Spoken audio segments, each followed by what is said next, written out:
tiene que ser obviamente antes, ¿no? O sea, para evitar. Entonces, si es que no, si es que hay una alternativa sin el antes, descartarla al toque, ¿no? Después solamente no, durante solamente no, inmediatamente antes y durante la intervención sí, pues ahí faltaría el post, ¿no? Pero es la respuesta más acertada. A alta del paciente, no una semana antes de la intervención tampoco, ¿ya? Entonces ahí sería la C inmediatamente antes y durante la intervención. Y ahí se agregaría, pues, ¿no? Después de la intervención también, y que no pase tanto, por favor. Dice, en cirugía la profilaxis antimicrobiana se aplica inmediatamente la misma, claro. Son características deseables en toda estructura gastrointestinal. Ya, eso también está en la diapositiva del doctor.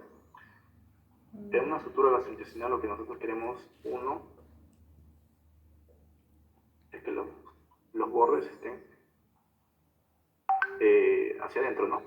Invertidos, que no estén hacia afuera, porque nosotros en la zona intestinal tenemos glándulas, tenemos células, entonces si dejamos la mucosa libre expuesta, podremos generar complicaciones, ¿no? Debe estar libre de tensión, porque si nosotros tenemos en órganos como muy blandos, como por ejemplo el intestino, nosotros tensionamos demasiado, podemos generar isquemia, ¿no? Y ¿qué más tiene que estar acá? Bueno, las suturas no tienen que ser continuas, ¿no? Porque si tú pones una sutura continua y digamos que sale una de estas, termina saliéndose todo. Sin embargo, si tú pones puntos simples o discontinuos, si se sale uno, bueno, las otras dos todavía continúan su chamba, ¿no? Imagínate que termina una cirugía y se enteren que se ha salido el hilo y tenga nuevamente un trapo. Aunque se salga uno, dos, tres, todavía el resto puede continuar soportándolo, ¿no? Y eso tiene que ser peritonizado, o sea, cubierto por su propio peritoneo. Ya, en este caso sería libre de esta de acá. Eso ya por dato, como les digo, está en... Eso sería la... Y ahora entramos a lo que son suturas, me parece. ¿Qué dice? Ya, esto de las suturas, sí, ya. Generalmente tenemos las suturas que se dividen en grandes grupos, ¿no? Las simples, las continuas, las hemostáticas, las invaginantes. Vamos a sacarlo. Ya, entonces, tenemos primero las suturas que son simples, ¿no? ¿Y para qué se utilizan estas suturas simples, por ejemplo? Para heridas superficiales, ¿no? Nosotros tenemos una herida superficial, simplemente le hacemos una sutura simple y terminamos afrontando los bordes y ya está. Continuos, por ejemplo, ya los continuos, ¿no? Es lo que termina con un cabo corto, bueno, el cabo termina llevándose toda la herida. Si tú jalas este hilito, termina saliendo toda la sutura. ¿Ya? Esto, por ejemplo, no se recomienda en lo que son las zonas intestinales, ¿no? O zonas, órganos que son muy internos, por ejemplo, ¿no? Por ejemplo, lo mismo con el intestino. Si tú, por ejemplo, ves o te enteras de que la sutura salió, imagínate que se sale la sutura y tienen que volver a reintervenir al paciente, ¿no? Por eso se hace solamente puntos simples. Y no se recomienda, por ejemplo, en sitios de alta tensión. En zonas de alta tensión quiere decir, por ejemplo, la pierna, la espalda, el antebrazo, ¿no? Son las zonas que están constantemente tensas. Bueno. Luego tenemos lo que son lo que es el X, cruz, la cruzada, esas son las hemostáticas. Y el ejemplo clásico, por ejemplo, es el cuero cabelludo, ¿no? Si tú, por ejemplo, tienes una herida acá sangrante del cuero cabelludo, está sangrando totalmente por acá, le pones un puntito acá, va a terminar sangrando por acá, le pones un puntito acá, va a seguir sangrando un punto acá, entonces vas a llenarlo de puntos al paciente y va a seguir sangrando. Entonces, para eso se hace solamente, se cruzan estos dos, o se trata de juntar estos bordes para que deje sangrar. ¿Cuáles son? Estas acá, ¿no? La NX, incluso las hemostáticas. Y luego ya vienen los nombres propios, ¿no? Lo que es el colchonero vertical, invertido. El sarnófilo y el colchonero sobre todo, son los que evierten los bordes. ¿Ya? Y luego tenemos los que invierten, que son el Lemberg, por ejemplo. El Lemberg es el que más me acuerdo. ¿Ya? Invierten los bordes. Estos, los que invierten, por ejemplo, se usan para las asas intestinales, como ya hemos visto hace rato, ¿no? Entonces, te dicen, dice, relaciona los tipos de técnica de sutura con sus propiedades. Con el yo lo he visto en lo que ha mandado el paciente, y el con él es una sutura que genera, que invierte, pues, ¿no? Igual que el LEMBA. Eso ya lo tratan de ver porque, como le digo, esas cositas no se pueden enseñar a veces porque son simplemente memorísticas, ¿no? Ya lo tienes que memorizar por nombre, lo tienes que memorizar por dato. ¿Ya? El B, que es el PAC, igual, ¿no? Está en lo del doctor, pero el PAC lo que hace es abierto, ¿ya? Cruzado es hemostático, eso sí, ¿no? Los cruzados sí lo sacan por hemostático. Y la jareta que es invaginante, ¿ya? Entonces, acá la alternativa sería la...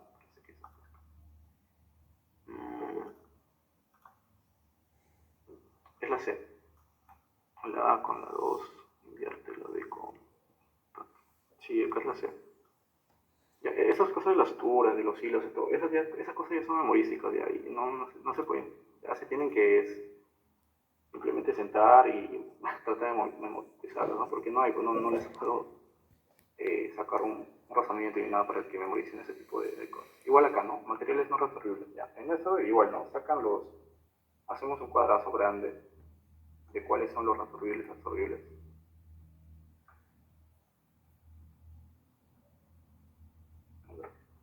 Ya, acá.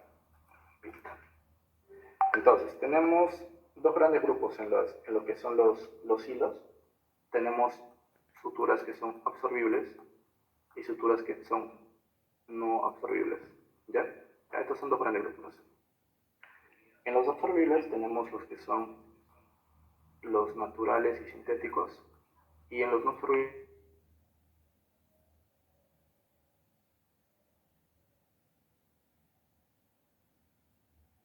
intestino del gato me parece. No, pero viene de algo del gato, ¿ya? Por eso se llama cat, good, ¿ya? Y el gato obviamente es un material natural, ¿no? Es un material natural, no es sintético.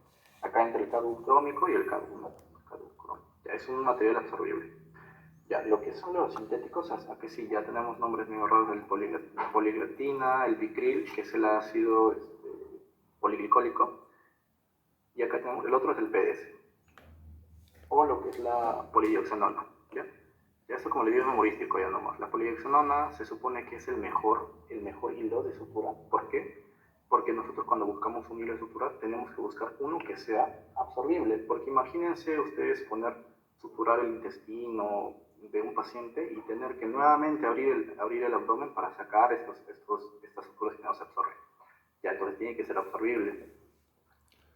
Tiene que ser sintético, ¿por qué? Porque generalmente los naturales, bueno, se dice que tienen o que generan mayor inflamación en los pacientes. Bueno, al final son tejidos ajenos, ¿no? Que generan más inflamación, ¿ya? Más reacción inflamatoria. Y tiene que ser monofilamento. ¿Ya? ¿Por qué monofilamento? Porque igual, ¿no? Aparte de esa clasificación tenemos los que son poli y los monofilamentos. ¿Ya? ¿Por qué? Porque el monofilamento generalmente es una superficie así lisa, y bueno, se dice que por sus propiedades físicas evita que haya colonización de estas, ¿no? En cambio, si nosotros tenemos el poli, acá tiene huequitos, tiene superficies más, es más fácil que se asienten o que colonicen los microorganismos. Entonces, eso vendría a ser la sutura ideal. ¿Y cuál es la sutura ideal en este caso? El PDS, ¿no? O lo que es la polidioxanol. Ya, de eso no se tiene. Y creo que valdría la pena. Vaya, Dime. tampoco hay que olvidarnos de la fuerza tensil, ¿no? Que es importante en este caso. Ah, claro, igual la fuerza tensil también, pues. Sí, a veces conviene que la fuerza tensil sea óptima para algunos tejidos. Habíamos dicho que la fuerza tensil va a involucrar o puede generar, por ejemplo, disminución en la que hace la irrigación isquemia en algunos tejidos, ¿no? Y bueno, valdría la pena, lo único que valdría la pena memorizarse cuál es el tiempo de absorción, creo que es el del PDS, ¿no? El polidioxanona, que es el mejor hilo, bueno, que es la mejor sutura, ¿no? Por lo que hemos dicho. Y que más o menos va de 180 días adelante. 180 días, me acuerdo. 180 días en torno. ¿Ya? Y los no absorbibles tenemos lo que son la seda, el acero y el lino. ¿Ya? Y las sintéticas ya, pues el nylon, el poliéster y el polipropileno. Ya, esto por es humorístico nada más, pero sí, de acá sáquense que el PDS se supone que es la mejor sutura porque es absorbible, porque es sintética y porque es monofilamento, y les he dicho porque es mejor que tenga esas propiedades. Y bueno, y traten de buscar cuáles son los absorbibles y no absorbibles. Y acá la pregunta viene fácil, viene bien directa, te dice, ¿qué material no es reabsorbible? Entonces he dicho que el cadmio. Y el primero que el cadmio es absorbible, ¿no, amigo? la tablita que hemos visto. El ácido poliglicólico también, el carbo compuesto también, y la poliursanoa también, que es absorbible, hemos dicho que es el mejor, el PDS. El único que no es reabsorbible es el polipropileno. Ya, esto entra en los no absorbibles en la parte de los sintéticos. Ya, pero como os digo, esto ya es memorístico nada más. A ver, ¿qué dice acá? Un niño de 8 años, está más 8 creo, dice, supe que ya, ese está ya. Ya, lavar la herida, ¿no? Siempre lavar la herida. Luego dice, ¿cuál de los siguientes es un material de estructura absorbible? Ya, absorbible, ya, acá es al revés de...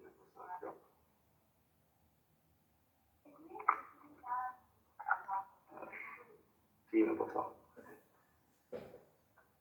Ya, ¿cuál es el material? Ya esto ya lo hemos sacado, ¿no? El polipropileno, ya está. Dice, las heridas de piel que se acompañan del desgarro de los tejidos con pérdida de sustancia y exposición de tejidos celulares subcutáneos se denominan.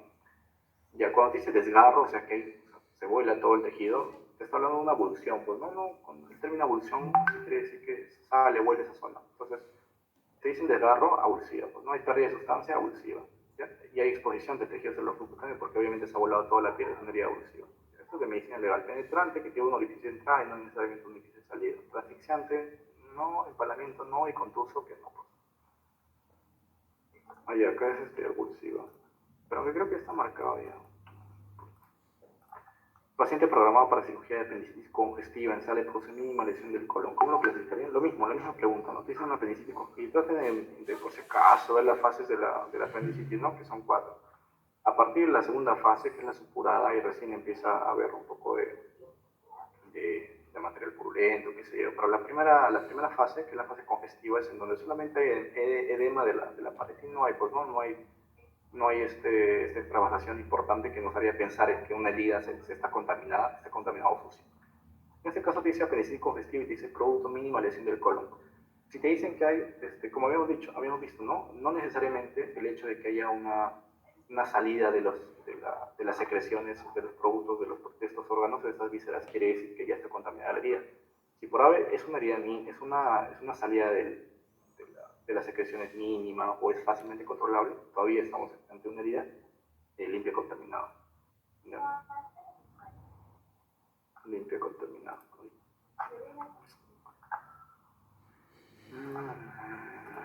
Limpia contaminada.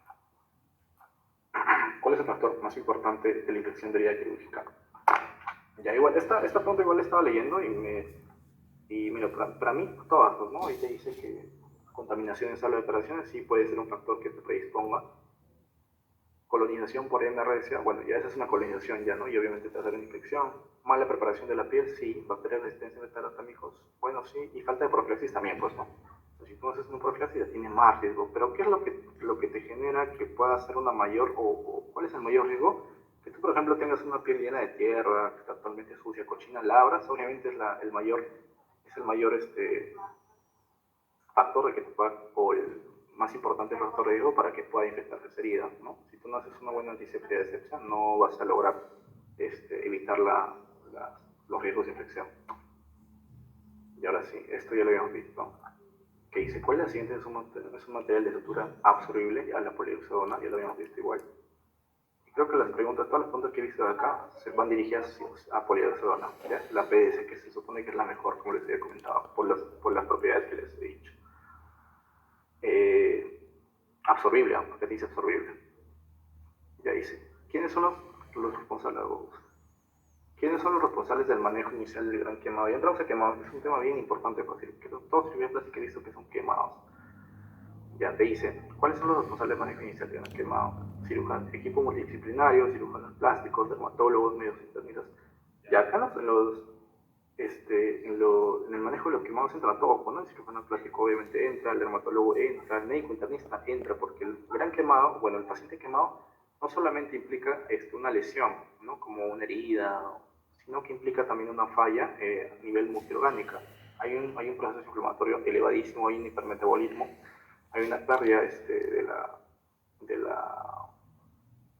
la integridad vascular. ¿Qué más? Hay una mala pérdida de las proteínas y de algunos sustancias nutricias en el paciente. Entonces, todo eso lo tiene que ver, por ejemplo, el médico interno. Para lo que es reparación, porque obviamente el paciente no solamente viene quemado, digamos que viene con heridas en las zonas abdominales, torácicas, etcétera. Para eso lo tiene que ver, por ejemplo, el médico general, el cirujano de tórax, cirujanos plásticos, obviamente, para la reparación y evaluación de las heridas, y dermatólogos, ¿no? Todo lo que tenga que ver con piel. Entonces, ahí la herida es la alternativa vendría a ser equipo multidisciplinar. Todos entran, ¿no? Enfermero, técnico, todos. ¿Ya? Dice, ¿cuál es el agente causal en las quemaduras? Determina mayor necrosis coagulativa y profunda. ¿Ya? Esto igual, ¿no? Se divide en dos. Las necrosis se dividen en dos. Y finalmente acá en gran quemado, ¿ya? Las necrosis pueden ser coagulativas y las necrosis licuefactivas. Las necrosis licuefactivas son las peores, ¿ya? Las peores. O sea, las que, bueno, prácticamente te licúan, te queman todo, ¿no? Todo el tejido. Generalmente se asocian, por ejemplo, a lesiones por quemaduras por alcalinas y por fuego directo. Y las coagulativas, por ejemplo, por ácido, lo que es el agua caliente, el agua hirviendo, la grasa, qué sé yo, ¿no? Y bueno, son las más frecuentes, pues, ¿no? Obviamente. Entonces, te dicen, ¿cuál es el agente causal que en las quemaduras termina mayor necrosis coagulativa y profunda? De acá, miren, vapor de agua caliente puede generar una necrosis, pero el vapor con fe te llega a una quemadura de segundo grado ya, superficial. No es tanto, no sé si alguna vez le ha pasado que están con su tutela a la hora y el vapor le sale encima. No es tanto una quemadura de vapor de agua caliente. Agua caliente quizás sí, quizás te puede llegar una quemadura de segundo grado, tercer grado, puede ser el agua caliente. Grasa hirviendo sí, o sea, el hecho de que caiga grasa hirviendo sí o sí te va a hacer una necrosis, sí o sí te va a quemar toda la zona, puede llegar incluso a tejidos profundos, ¿ya? Más que el agua caliente. Acá normalmente podría ser el agua caliente o grasa hirviendo, pero acá ya lo sacas por cuál es más específico, cuál tiene mayor riesgo de hacer una necrosis coagulativa. Fuego directo hemos dicho que hace una necrosis licuefactiva porque te quema todo, te licúa todito. Y aire caliente no, tampoco es así. Entonces acá sería lo que es la grasa hirviendo. Grasa hirviendo. Te dice, ¿cuál es el agente causal que determina mayor necrosis coagulativa de la piel y ocasiona mayor, es lo mismo, ¿no? Grasa hirviendo. En las quemaduras por agentes químicos, el mecanismo de lesión generalmente se da por agentes químicos. Ya, bueno, acá te dice endoarteritis, espasmo muscular y trombosis, necrosis muscular, ya igual, ¿no? La necrosis, pues, ¿no? Porque hay al final una noxa, hay un daño directo hacia esa zona que genera necrosis de esa zona. Y la necrosis que generan los agentes químicos, no te dice cuál, pero lo más frecuente son los ácidos. Entonces supongo que se refiere a ese, porque si te dice álcalis, ahí sí, ¿no? Necrosis licoactiva. Te genera pero una necrosis. Al final tengo entendido que la necrosis no se divide en dos, o sea, yo me quemo tal y me va a dar una necrosis coagulativa y lo manejo como una necrosis coagulativa. No es así, sino que siempre va a haber el componente de uno que otro. ¿Ya? Las quemaduras que comprometen desde la epidermis hasta la zona profunda de las escalas. Ya, ahora sí, acá matamos todo quemaduras con esas preguntas. A ver, tenemos toda la capa, todo lo de la piel, ¿no? Las capas de la piel. Tenemos una epidermis, tenemos una dermis, tenemos una hipodermis, y en acá ya vendría el tejido celular subcutáneo. Ahora, solo como dato, normalmente nosotros clasificamos de primero, segundo, tercer grado, pero lo que dicen los artículos, bueno, con más evidencia científica, tipo UpToDate, tipo JAMA, Nature, te dicen que es mejor clasificar ese tipo de quemaduras no según el grado, sino según el espesor. Porque normalmente nosotros tenemos pacientes que vienen con quemaduras de primer, segundo y tercer grado. No es que solamente un paciente viene con una quemadura de tercer grado y va a tener todo el cuerpo de quemadura de tercer grado. O si es de segundo grado, va a tener todo el cuerpo con full quemadura de segundo grado. Puede haber primer grado, segundo grado, una zonita con un tercer grado. Entonces, por eso es que clasifican mejor de acuerdo al espesor que toman las quemaduras y de acuerdo hasta dónde, ¿no? Por ejemplo, si es que, bueno, esto solo como dato. Digamos que solamente toma, se dice que tiene un espesor superficial, un espesor en el segundo grado lo dividen como un espesor superficial y un espesor parcial, perdón, un espesor parcial superficial y un espesor parcial profundo y un espesor total, o sea que llega hasta el tejido celular subcutáneo. Y luego que entra lo del cuarto grado, ¿no? Que vendría a ser una herida profunda que perfora todo, puede llegar hasta músculo, hueso. Pero lo que normalmente nosotros hacemos es agarrar de primer grado, que solamente agarra lo que es la epidermis, de segundo grado, que puede agarrar la dermis superficial, o sea que se encuentra entre la dermis superficial y la epidermis, y que puede agarrar la dermis profunda, pero que no toca la hipodermis o el tejido celular subcutáneo. Entonces, segundo grado, superficial, profundo. Y luego te dice que si tú tienes una lesión que termina pasando hasta el tejido, hasta la hipodermis o tejido celular subcutáneo, hablarías de un grado 1. Una quemadura de tercer grado. Y ya, bueno, el cuarto grado que te dice que hay, se dice que no hay, es las quemaduras que entran hasta lo que es músculo, hasta lo que es ¿ya? ¿Por qué es importante clasificar estos en grados, en espesor, qué sé yo? De acuerdo al tratamiento en estos pacientes y de acuerdo a cómo se maneja, sobre todo. Entonces ahí tenemos los 3 grados. Entonces, ¿cómo diferenciamos un primer grado y un segundo grado? El primer grado lo único que tiene es eritema, ¿no? En la base. Como solamente afecta al tejido celular, a la epidermis, solamente se va a afectar la superficie. Y lo único que va a haber es eritema, acá sí hay dolor, ¿no? Porque ahí tenemos las fibras nerviosas están intactas, entonces están sintientes, sienten. Y hay una característica especial que, por ejemplo, cuando tú lo haces una digitopresión, o sea, le pones tu dedito, lo aplastas, palidece, ¿ya? Palidece esta de acá. En primer grado. ¿Cuál es el ejemplo más común? La quemadura solar, ¿no? Y esto más o menos recupera de manera espontánea, le puedes poner cremas, que sea para mejorar el dolor, pero de manera espontánea, en 3 a 6 días ya está curado. Y no deja secuelas, no hay cicatrices, como no puede dejar, por ejemplo, zonas hiperpigmentadas o hipopigmentadas, pero generalmente no deja secuelas. En cambio, en cuanto ya entramos al segundo grado tenemos lo que son las superficiales y las profundas, pero a grandes rasgos, así como para el examen, si te dicen ampollas en la pregunta o en la alternativa, siempre piensa en segundo grado, ¿ya? Acá en las ampollas no hay pierde. Las ampollas del segundo grado, pero las que son superficiales, son un poquito más duras, más rígidas, todavía hay zonas eritematosas porque está cercana a la zona de la epidermis, y cuando tú lo tocas blanquea la presión, la superficial. En cambio, cuando tú y acá sí hay dolor, obviamente hay dolor también, pero en la profunda ya te estás acercando a las zonas en donde hay terminaciones nerviosas, y cuando tú tienes una quemadura de segundo grado profunda, ya generalmente el dolor ya no es una regla, ¿ya? Incluso te dicen que solamente da dolor cuando tú le das presión. En cambio, las de arriba, con el aire, con un soplito, ya les está doliendo. En cambio, acá si tú los presionas, duelen. Y bueno, estas ampollas de esta zona generalmente son más sensibles, ¿no? Generalmente son más frágiles, ¿ya? Y cuando tú encuentras una zona eritematosa, una quemadura de segundo grado profunda, le haces digitopresión, le tocas con el dedo, lo aplasta, no blanquea, ¿ya? No blanquea. Y ya la tercera, o sea, el tercer grado, que ya abarca toda la hipodermis y el tejido celular subcutáneo, ya no duele, porque ya que terminas destruyendo las terminaciones nerviosas y por el no duele. ¿De qué se va a acompañar acá, por ejemplo? De sensaciones de hipoestesia, en estas zonas de entumecimiento, solamente síntomas de afección nerviosa periférica, pero no de dolor, porque no hay un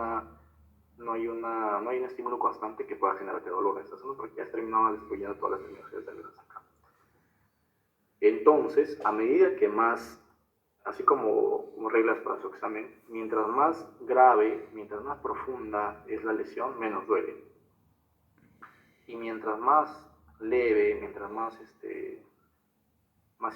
benigna sea la lesión, duele, ¿ya? Y la digitopresión nos va a servir para diferenciar las de segundo grado superficial y las profundas. Esto para el examen, pues obviamente. Si tú haces una digitopresión en un paciente que tiene ampollas y estas zonas eritematosas blanquean, bueno, puedes decir que estás en una de segundo grado superficial, pero si no blanquean ya estarías en un segundo grado profundo.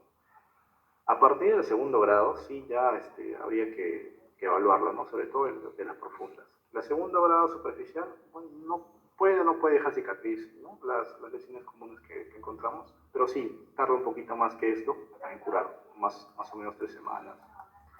Pero ya cuando es más profunda, en segundo grado profunda, sí, ahí se tiene que hacer manejo quirúrgico, la recuperación es más lenta, más de 21 días, ¿no?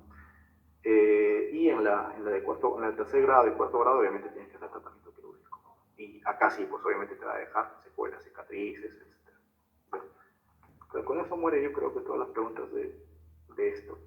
Dice, las quemaduras que se comprometen desde la epidermis hasta la zona profunda de la dermis se clasifican como, o sea, te está diciendo desde la epidermis hasta la zona profunda de la, a ver, vamos a dibujarlo acá, por ejemplo.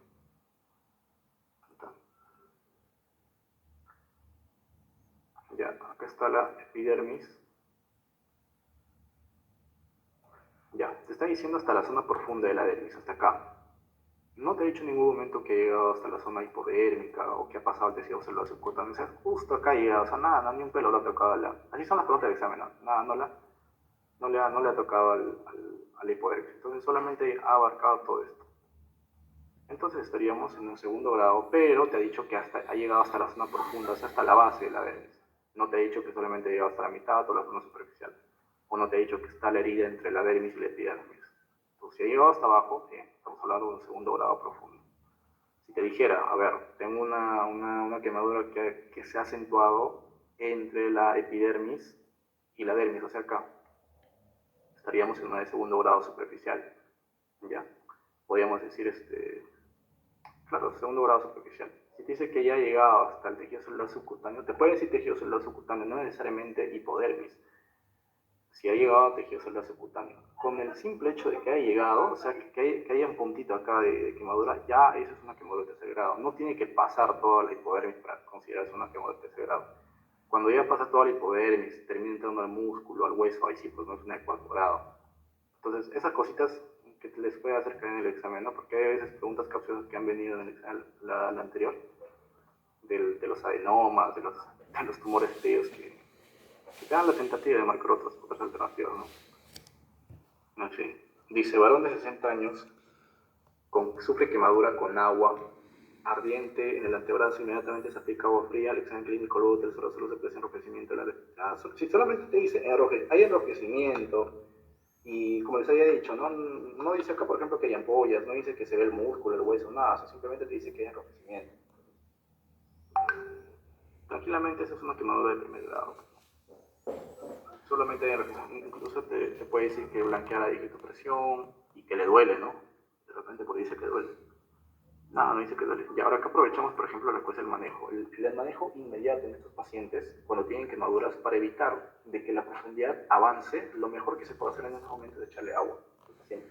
Uno, se les echa agua para disminuir la profundidad o la extensión de la quemadura. Y dos, se les tiene que retirar las prendas a estos pacientes para evitar que se terminen pegando, ¿no? Y bueno, compliquen más la cirugía. Bueno, compliquen más al paciente, le hagan sufrir más al paciente al momento de querer retirar, porque al final se secan, ¿no? Se forman escaras, se forman costras en estas quemaduras. ¿Ya? Entonces, vamos con eso, la 31 es la 1. Entonces te dice eritematosa, nada más superficial. Ahí le faltó decir que duele, ¿no? Ya, completaba todo el paro. Dice ahí. Solo presenta quemadura circular en el antebrazo de segundo grado profunda. ¿Cuál es el tratamiento quirúrgico más recomendado para evitar síndrome compartimental? Ya, primero, cuando sospechan síndrome compartimental, sospechan en un paciente que se está quejando de un dolor marcado y que tú le tocas la parte proximal, perdón, la parte distal, por ejemplo. A ver, esto es de trauma. Digamos que tú tienes un antebrazo y una mano, y digamos que acá está la lesión, ¿ya? El paciente se empieza a quejar de dolor. Tú ves y acá tiene zonas de hipoestesia, no siente estas zonas, se empieza a poner cianótico, no puede mover bien. Cuando mueve estos dedos le empieza a doler esta zona. Tendrías que pensar en un posible síndrome compartimental, con el antecedente de una lesión en esta zona.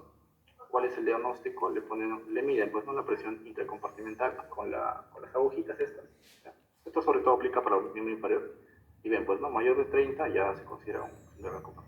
Eso es la fisiopatología, el tratamiento tiene todo un lío, pero el tratamiento fundamental es como esto está apretando fuerte acá, en otras palabras, y no permite que se irrigue esa zona, se está congestionando, edematizando, necrosando, tienes que liberarlo, pues, ¿no? Simplemente le haces un hueco, una incisión y ya se libera todo, ¿no? Entonces, ¿cuál sería acá el tratamiento en estos pacientes? Ahora, las escaras, las costras, estas heridas o estas zonas carbonizadas en los pacientes se comportan como una zona de alta presión, de alta tensión en estos pacientes, y por eso hay la posibilidad de que puedan generar un síndrome compartimental por el aumento de la presión. Entonces, ¿qué se hace? Injerto parcial de piel, injerto total de piel no tiene nada que ver. ¿Para qué vas a poner injertos cuando quieres liberar tensión? Esclerotomía, sí, porque, como les he dicho, ¿no? Haces un hueco para comunicar esa zona. O sea, lo abres para liberar tensión, simplemente. Escarectomía quiere decir que sacas toda la escara, pero no, al final va a seguir la presión detrás de esa escara, ¿no? Lo mejor es abrir nada más la escara y ya, se libera la presión. Colgajo no, tampoco no tiene nada que ver. Entonces, la alternativa acá vendría a ser esclerotomía. Dice, varón de 30 años sufre. Ya, esto de la regla de los 9 también es bien importante, ¿ya? Dice, varón de 30 años sufre quemadura con agua hervida. Examen, lesión que compromete ambas caras anteriores. Entonces vamos a sacar la regla de los 9 igual acá. Igual hay varias preguntas, he visto varias preguntas de la regla de los 9. Mínimo, nos vienen mañana 2 preguntas de la regla de los 9. Entonces tenemos la cabeza y cuello. Tenemos... Sí, ya. Listo. Toda la cabeza y todo el cuello, 9%. ¿Ya? El tórax, aunque creo que acá tengo una imagen, no me estoy hablando ahora.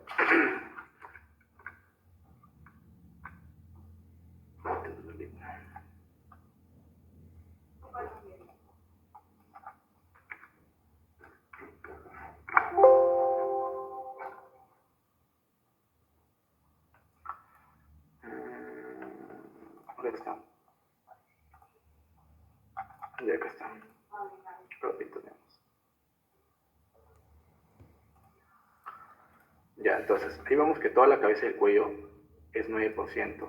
Obviamente dividimos esto en anterior y posterior. Entonces, 4.5, 4.5. Ahora, te dicen tronco, el tronco es 18%, pero el tronco se conforma del abdomen, esta zona abdominal, y del tórax, ¿ya? Y las preguntas también van así, o sea, la parte anterior del tórax, la parte anterior del abdomen. Entonces, tórax sería 9% y abdomen sería 9%. Igual la parte posterior divides y la zona lumbar, que es esta zona, 9%, bueno, la parte posterior del abdomen, y la zona dorsal del torso, 9%, ¿ya? Total, 36%, pues, ¿no? 18 atrás, 18 adelante. Las manos, 4.5 adelante, 4.5 atrás. Entonces, cada miembro, 9%. Los dos miembros, 18. Ya tenemos 18, 36, 9. ¿Ya? 9, en cambio, las piernas, bueno, los miembros inferiores, que son más grandes, 9% anterior, 9% posterior, 18, 18 igual, 36. Si ustedes suman, 72 más 18 más esto, sale su 100%, su 99%. ¿De dónde está el 1%? De acá, en esta zona de acá. ¿Ya? Esa es la regla de los 9. Ya eso lo tienen igual que memorizar, ¿no? Porque les va a venir eso así, creo.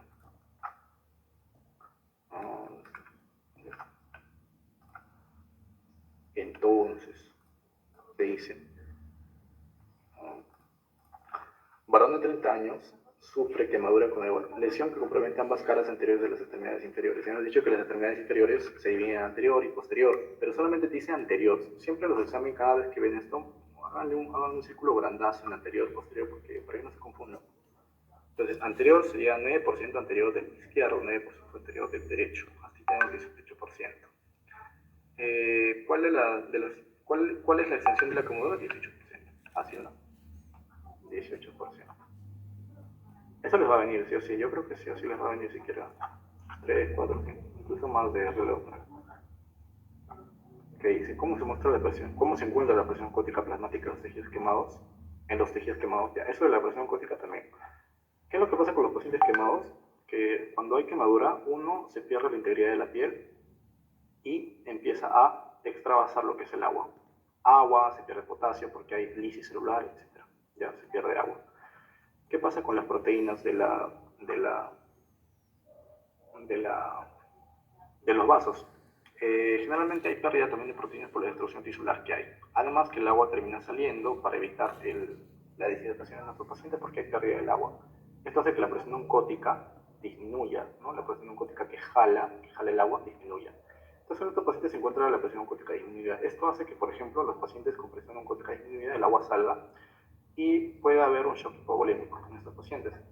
que es la primera causa, o es una de las causas de muerte en las primeras 72 horas en estos pacientes. Pasadas estas 72 horas, generalmente los pacientes mueren de múltiples comorbilidades, que puede ser el hipermetabolismo, accidentes cardíacos en pacientes mayores, lo que también es el shock séptico, ¿no? Porque hay una hay mayor propensión a tener infecciones en estos pacientes porque la barrera natural de estos está alterada, está rota.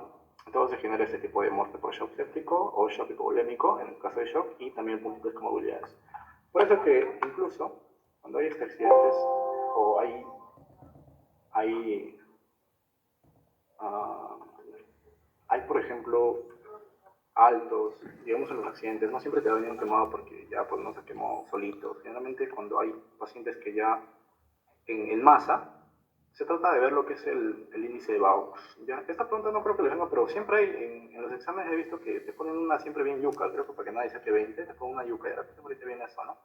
El índice de Baux lo que te dice es que, por ejemplo, qué tanta probabilidad este paciente tiene de que pueda vivir a pesar del tratamiento que nosotros le demos. Y esto sirve, por ejemplo, en situaciones en donde hay accidentes masivos, terrorismo, incendios, qué sé yo, y tú tienes que elegir a quién vas a tratar y a quién no, pues a quién le vas a dar soporte y a quién no. Entonces, en este caso, el actuario dice que se utiliza lo que es el índice Baux y se calcula con la edad y en la superficie corporal quemada. Entonces, si por ejemplo sale 75 es un mal pronóstico y el 100% o pasa los 100, ya es una mortalidad del 90 al 95%. Y de acuerdo a eso, todo evalúa si por ejemplo el paciente lo tratas o cómo lo vas a tratar o si mejor vas y ves a otra. Entonces, ya, esas son cosas que por ahí les puedan venir. O como datos generales, ¿no?